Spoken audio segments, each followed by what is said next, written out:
Welcome to the deep dive.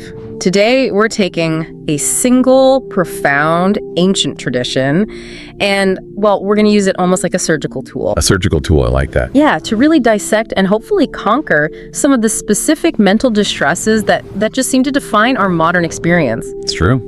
I mean, if you feel like anxiety or worry or just this sort of pervasive low-grade sadness is the default setting for our era, you are definitely not alone. Not at all. And what's so striking is that our sources, they confirm this widespread malaise is so profound, so universally recognized that it's actually been termed Murad al-Ayr. The disease of the age. The disease of the age. And it's a huge irony, isn't it? Yeah. We have this unprecedented access to comfort, to information, material security, everything on demand. Everything. But internally, so many of us are struggling. And the ancient sources we gathered, they really recognize this deep intellectual and spiritual vulnerability. And then they get specific. They highlight three very particular Arabic terms that, you hear them all the time now in self-help and spiritual spaces. All the time. Gam, which is distress, ham, worry, and huzn, sadness. But crucially, the sources don't treat these as just, synonyms you can swap around. They're distinct. Okay, let's unpack this right away, because that precision feels like the starting point for any real remedy. I mean, if we don't identify the disease correctly, the medicine isn't going to work. That's the entire premise. So when we talk about these three forms of emotional pain, what is the precise delineation? What's the difference for you, our listener? We can break them down really simply based on their relationship to time. So past, present, or future. Let's start with huzn. Sadness. Right, sadness. This is defined strictly as distress over something that is past. It is new retrospective pain. It's rooted in what's already happened. So like failing a course you took last year? Exactly. Or a job opportunity you missed out on 6 months ago, or, the memory of a loved one who's passed on. The pain is real, but its source is located in an unchangeable past. It's the feeling of loss then, or regret. That if only feeling you can't shake because you can't go back and fix it. That's a perfect way to put it. It's locked in the past. So from there, we move to the present. That's Gam. Okay. Gam is distress over something that's happening right now.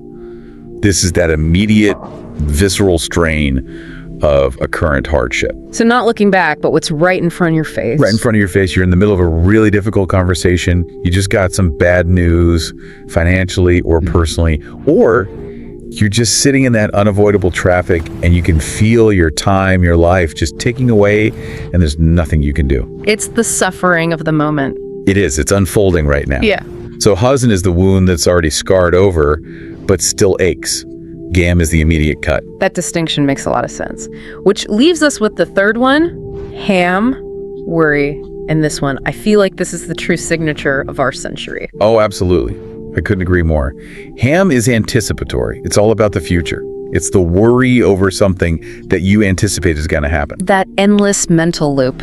The endless loop of, I am worried that X will happen, and X could be days, weeks, even years away, but it is already consuming your emotional bandwidth today, right now. Right. And our sources use this term so frequently because so much of modern anxiety is driven by this need for hyper-planning, prediction, trying to control outcomes that haven't even manifested yet. Past, present, and future forms of pain.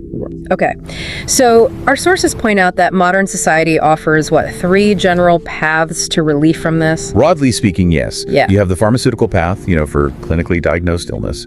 Then there's the purely spiritual or religious path, prayer, ritual, meditation. And the third? The intellectual path, changing your cognitive patterns. Yeah. Cognitive behavioral therapy is a modern iteration of this, changing how you think about things. What's so fascinating here, and why we're doing this deep dive, is that the specific prophetic tradition we're focusing on, this powerful, structured supplication from the Musnad of Ibn Mas'ud, it's unique. It is. Because it fuses the spiritual and the intellectual remedies together. It's not just a plea. It's not just asking for help. It is a profound cognitive restructuring hidden inside the words of a prayer. So you're saying it forces you to mentally process a series of philosophical truths before you even get to the part where you ask for relief.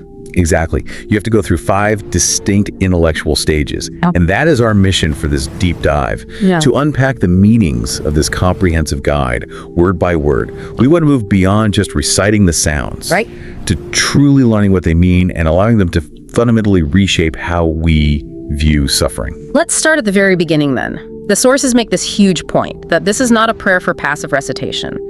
The prophet was asked, should we learn these words? And the response was emphatic.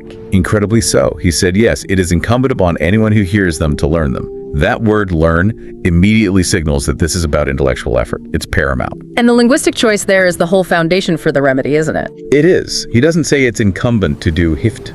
Which is rote memorization. Right, just keeping the sounds in your mind, being able to repeat them. The emphasis is on talalum, which is active learning. It's about internalizing the deep meanings, the ma'ani, and then allowing those meanings to fundamentally operate in the deepest part of your heart. So if you don't grasp the meaning, the psychological remedy just doesn't activate. You can't.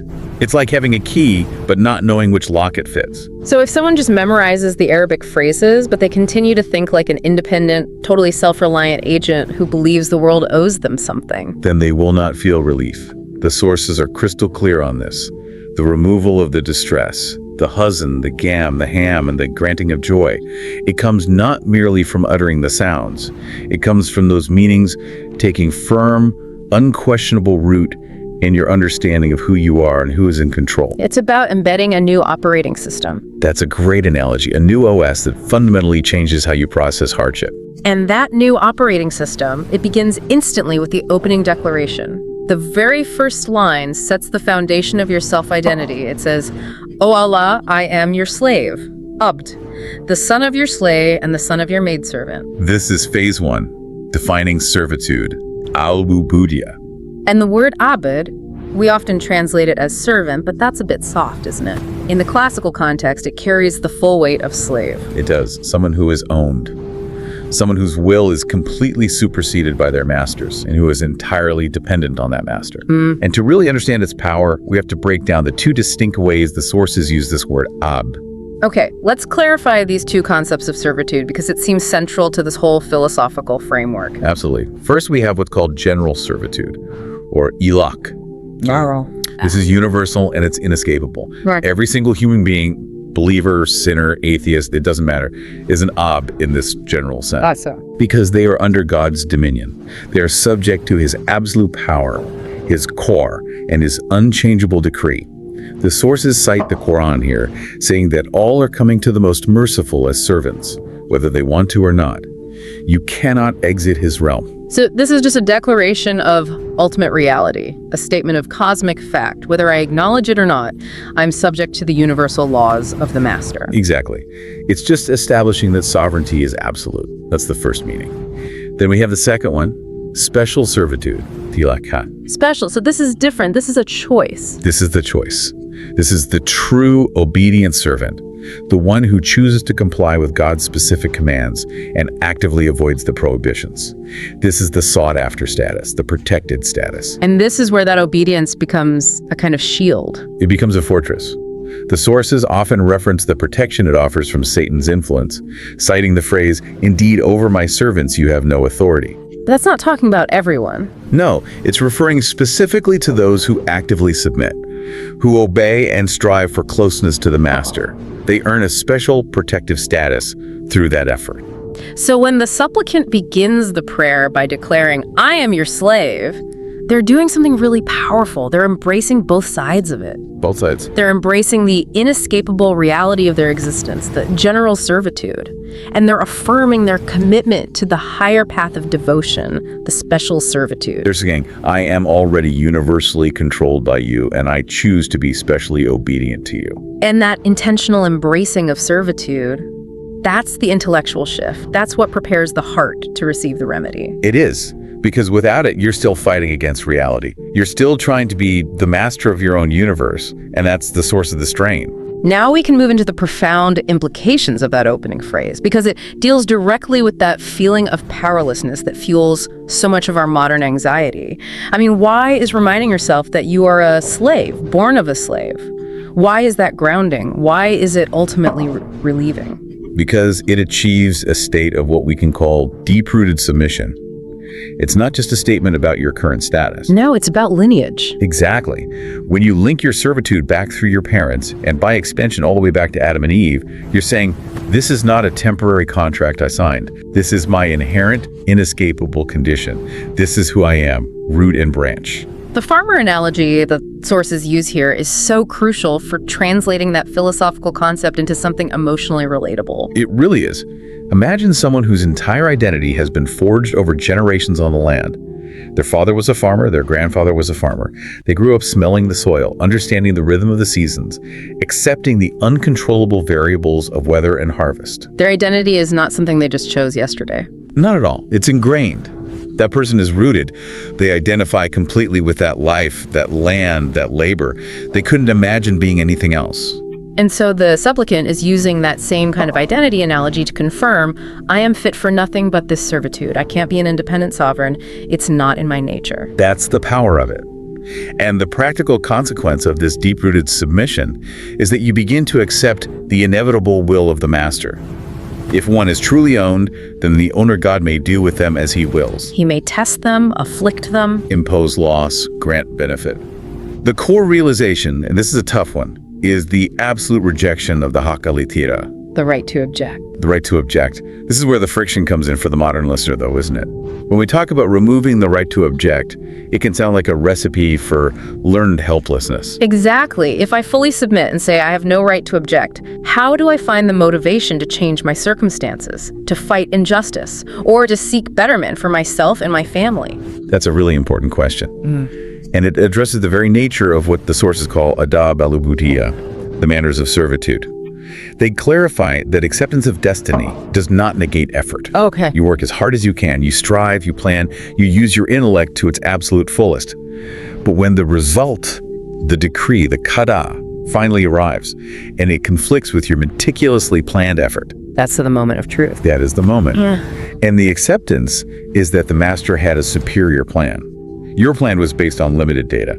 His was based on infinite knowledge. So it's not passive resignation, it's an intellectual refusal to engage in a destructive emotional war with reality. The effort is mine to give.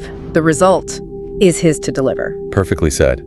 When you refuse the right to object to the result, you remove the deepest source of distress, which is that internal war waged between what happened and what you think should have happened. You realize, my master chose this for me, and I trust his choice over my own. That is profoundly liberating. It removes the burden of total responsibility for outcomes you never really controlled in the first place. It does. And this realization naturally extends outwards into what we can call the universality of servitude.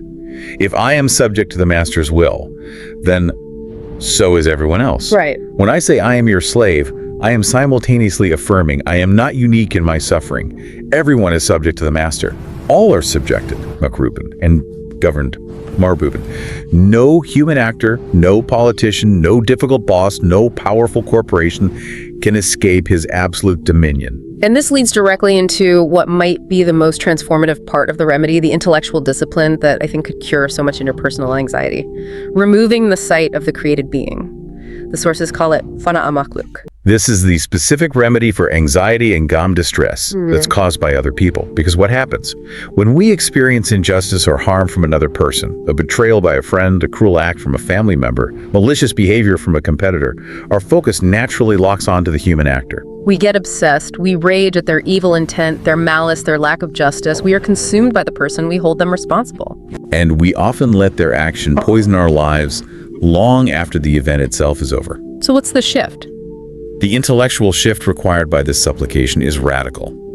You have to pull your focus entirely away from that human agent.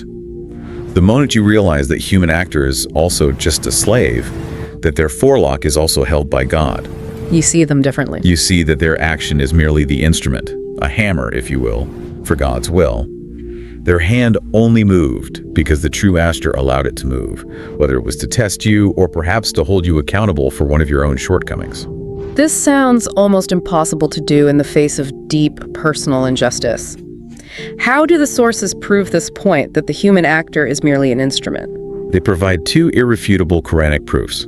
The first is on the general power of human action. Had your Lord willed, they would not have done it. So whatever they did, it couldn't have happened without God's explicit permission. Correct. And the second is even more specific to affliction. It says, had Allah willed, he would have given them power over you. This shows that the hardship you experienced was a tasli, A tasli. an empowerment. an allowance of power by God against you.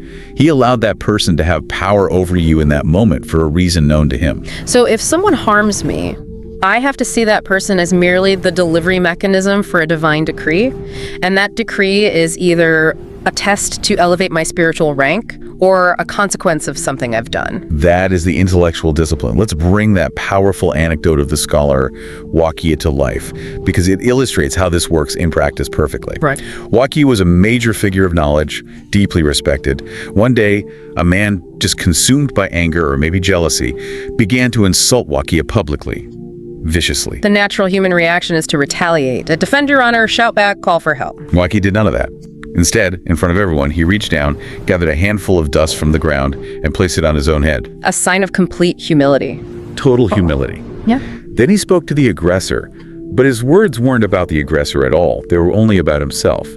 He said, "Increase Waqiah for his sin, for were it not for my sin, you would not have been given power over me." Wow. He completely bypassed the aggressor. He saw the person insulting him as nothing more than a mirror reflecting his own spiritual state. The person became irrelevant.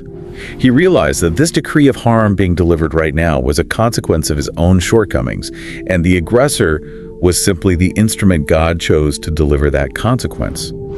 This realization removes the anger. It removes the bitterness towards the created being. It redirects all that internal energy away from external blame and towards self-reflection and connection with the Creator. That's the entire goal. In this principle, the sources are clear. It applies universally. It's not just for human enemies. Right. Think about the modern experience. Your computer crashes and you lose a week's worth of work. What's the first instinct? To rage at the technology, at the company that built it, at your own bad luck. Right. But the spiritual discipline requires you to look beyond the faulty hard drive. The physical event is just the manifestation of a decree. Maybe it was a test of your patience, a means of removing some sin, or maybe it was a required halt because you were heading in the wrong direction. By removing the sight of the created thing, whether it's a person or a laptop, you replace rage and anxiety with reflection and acceptance. That is the heart of the intellectual shift. Let's move to the second main pillar of this supplication. We encounter this incredibly powerful, almost physical imagery. Naya, the forelock. My forelock is in your hand. Yes. This isn't a metaphor for some light influence, is it? It's a declaration of complete, physically asserted control. It is. In ancient Arab culture, grasping someone by their naya, the hair at the very front of the head, meant you had total, undeniable control over them. It meant you could drag them wherever you willed. It signifies absolute submission, the inability to resist. And for the modern listener, that might sound alarming. A complete loss of autonomy. It could, but the source of comfort here, the reason this phrase removes anxiety instead of causing it, is realizing whose hand is holding that forelock. It's held by the ultimate source of mercy. That's the entire pivot. The sources stress that the forelock is held by the one who is more merciful to you than your own mother. And that instantly shifts the meaning from mere subjugation being dragged to absolute security, being guarded. The master isn't a tyrant. The master is infinite mercy. And this is where the analogy of the mother and child becomes so critical. It's the primary way the sources convey this paradoxical comfort. Let's walk through that. Imagine a small child being led by their mother. The mother knows they have to go to the doctor for a necessary but painful procedure. Maybe a long, uncomfortable injection or a difficult cast being reset. The child, of course, fights it. The child's limited intellect just tells them, this pain is bad, I must flee. Exactly. The child struggles, cries, tries to run away. The mother holds their hand firmly. To the child, in that moment, the mother is the source of their distress. She is causing the pain. But the child remains entirely safe, entirely protected, because deep down, they know the mother's will is guided only by love and the goal of their ultimate well-being. The child trusts the mother's judgment, preferring her painful decree over their own flawed, short-sighted desire to run away from temporary discomfort. And the believer's intellect is just as short-sighted as the child's. That's the realization. So when a painful decree arrives in our lives, a business fails, a relationship ends, and illness strikes, the intellectual discipline is to recognize that the hand holding our forelock is that merciful hand. You are being led to a necessary healing that you, in your limited scope, could not possibly have understood or chosen for yourself. So much of our husband and ham comes from that disconnect, doesn't it? The decrees of destiny, the reality that arrived, don't align with the flawed proposals of our own minds, the outcome we desperately wanted. Exactly. Trusting the merciful hand allows one to accept what is with contentment. And this submission, it leads to active trust, or tawakkul. And that provides the ultimate cure for worry about the actions of others. Well, if my forelock is in God's hand, then logically, the forelocks of all creatures are also in his hand. Every person, every system, every potential threat. The source gives a Quranic proof for this, right? It does, an absolute proof. I have relied upon Allah, my Lord and your Lord. There is no creature but that he holds its forelock. This reframes the entire fear landscape for the person who's just consumed by ham, by that future worry. Completely. Why fear a specific person? A dictator, a bully, a toxic manager, a harsh critic. Their control over you is mediated entirely by the one who holds their very ability to act. Their power isn't their own. It's delegated and it's temporary. So your reliance should only be on the one who controls the reins of all creatures. When you truly internalize that, the power structure in your mind shifts completely. You stop obsessing over what they might do, and you start focusing on your own relationship with the master. I really want to spend some time now on the anatomical and intellectual interpretation of Naya, because this is where these ancient sources suddenly sound incredibly modern. It's an amazing connection. Well, the classical commentators, they viewed the forelock as a simple metaphor for the whole person. A part for the whole. Right. But modern research gives us this profound secondary insight.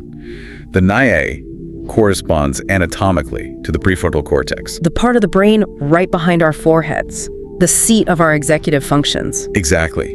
Intentions, actions, what the sources call iradat, decision-making, planning, impulse control. It is the seat of the I will. It's the source of our deepest future worry. It's where we run all those anxious simulations of the future. It is. So much of modern anxiety is born from this feeling of excessive personal responsibility for future outcomes. A need to hyper-plan and micromanage every possible variable, all happening in the prefrontal cortex.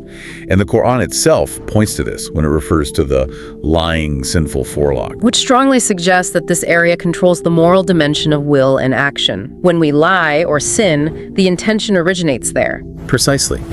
So when the supplicant says, "My forelock is in your hand," they are declaring something far more profound than just physical submission. They're surrendering their very capacity for intention and will. It's the ultimate cognitive surrender.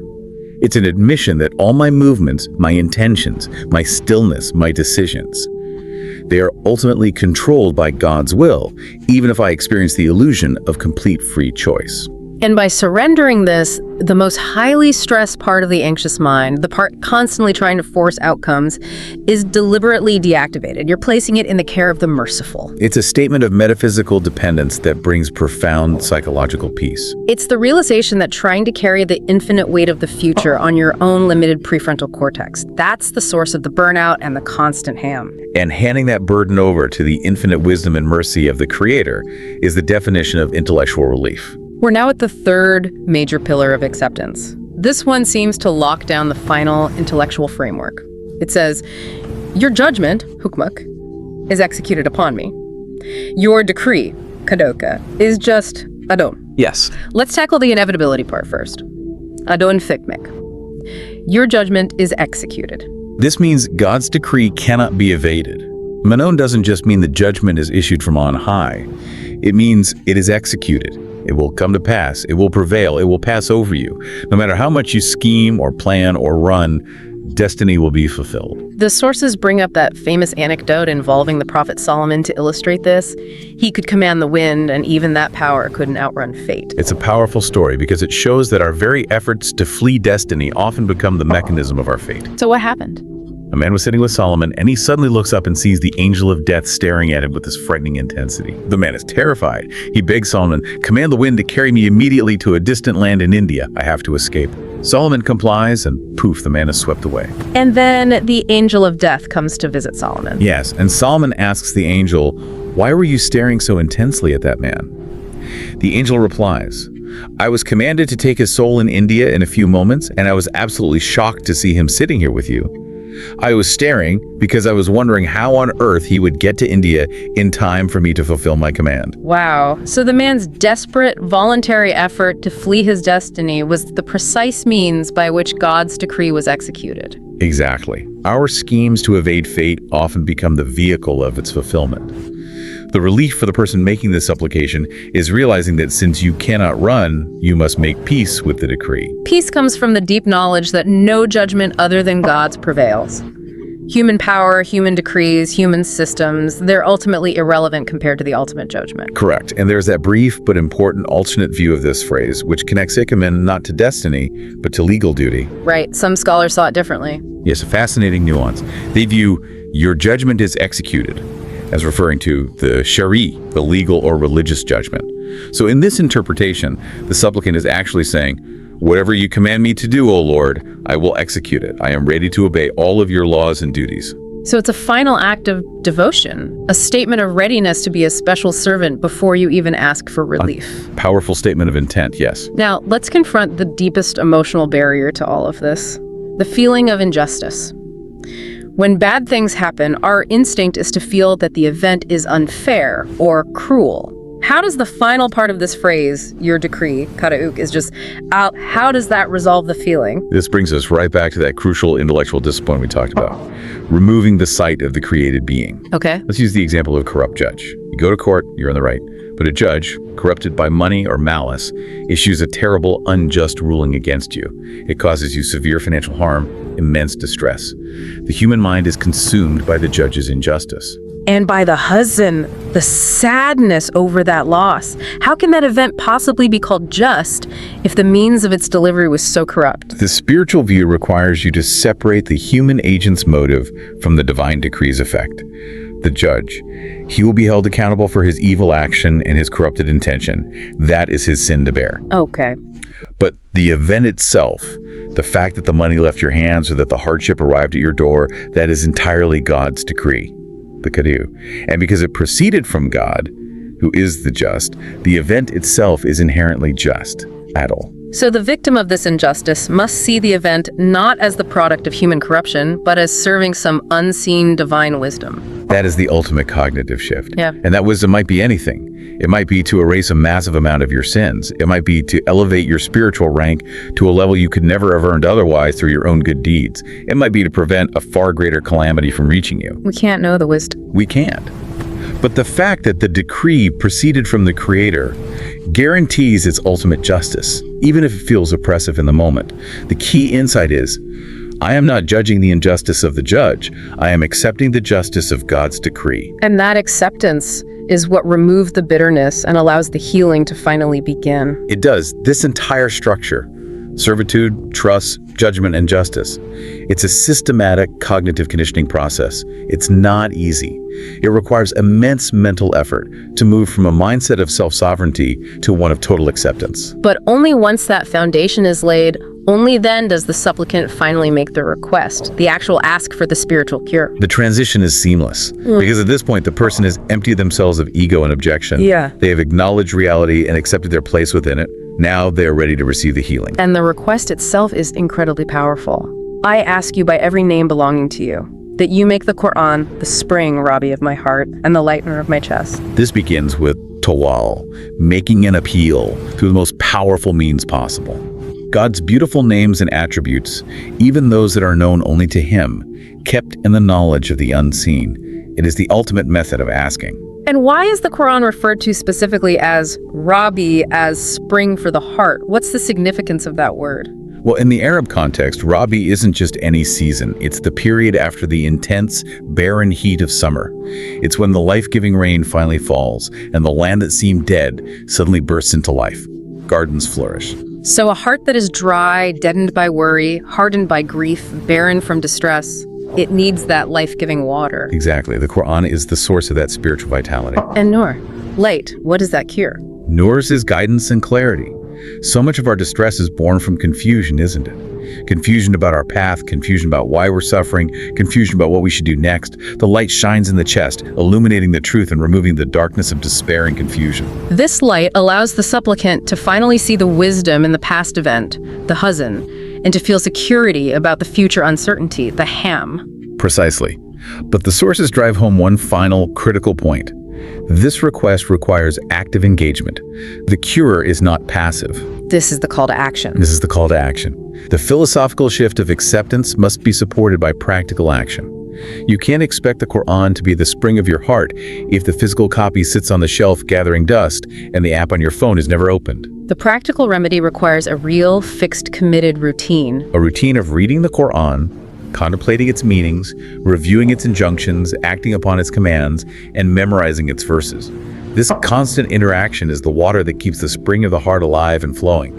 It prevents the anxiety and sadness from coming back and drying everything out again. So the entire prophetic remedy is this beautiful, cohesive process. You acknowledge your servitude, you accept destiny, and then you act by engaging with the cure. To summarize this whole deep dive, what we've seen is that this prophetic remedy provides a structured, multi-layered system for tackling the disease of the age.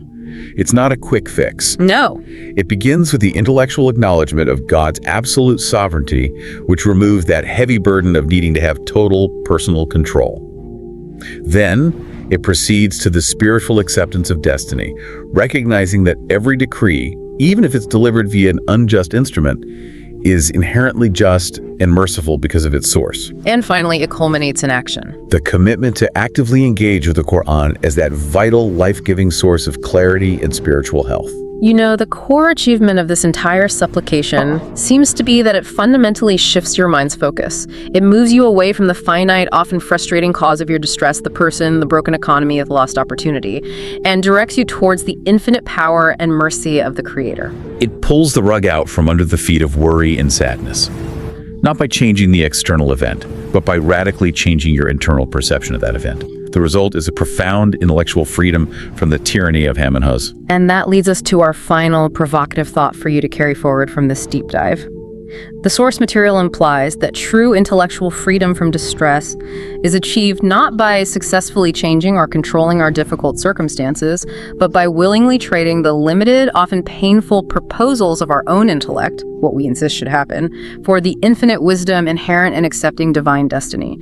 So the question to ask yourself is this: what part of your life are you currently resisting? What outcome or event are you fighting against that might actually be the most merciful and perfectly tailored path available for your growth? Think about that until the next deep dive.